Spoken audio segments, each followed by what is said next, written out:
Então estamos aqui com o NX0, acabou de terminar mais um show deles. Da última vez que eu entrevistei eles, eu perguntei quais eram as músicas mais importantes assim no momento de cada um na vida. E eu lembro que o Dani não respondeu, ele falou que ia ser a próxima. E a próxima foi lançada, que foi a última música que vocês lançaram agora.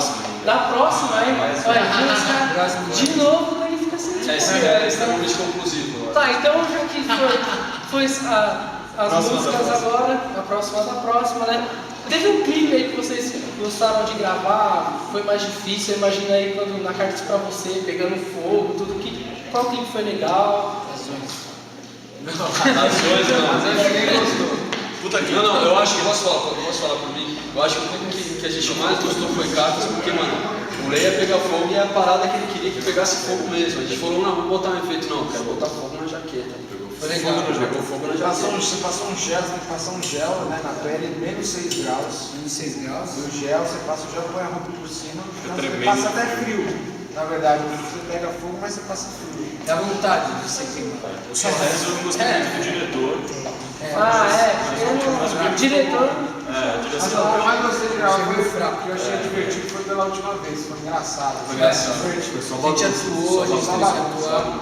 E agora no show, vocês até falaram, o pessoal gosta de pedir incompleto, o pessoal pede várias músicas. Vocês ao longo do tempo lançaram vários hits aí que ficaram marcados. Como é que é essa coisa assim de fazer o repertório? Vocês fazem um pouco antes do show? Como é que é deixar as músicas, tem que deixar algumas de lado? Da última vez o Gê até falou que deixou o Inimigo Invisível de fora, ele não gostou muito. Eu lembro, pô. E aí, como é que vocês fazem o repertório? A noite que a gente gravou o DVD agora, então a gente está fazendo a turnê ainda dos 10 anos. Então como a gente está fazendo o nosso iTunes também, então a gente tem alguns espaços do set que a gente sempre dá para colocar uma música nova. Então hoje foi a segunda vez que a gente tocou O Céu Abriu, aquela música que teve semana passada, a gente decidiu tirou um cover, tocou Que País É Esse. Então de acordo com o clima do dia, às vezes a gente decide na hora, assim, mas está baseado no DVD ao vivo de 10 anos. E é legal que agora com o CD novo, basicamente acho que vai mudar, vai fazer um outro show agora. Vai começar a trabalhar um novo repertório, mudar tudo. Acho que agora é a hora, né? Mudar tudo, fazer um outro show. Mas é uma coisa que a gente sempre discute bastante, que é difícil, assim, são 5 gostos diferentes, né? Mas isso que é o legal, assim, tem que conseguir chegar num consenso que os 5 saiam felizes.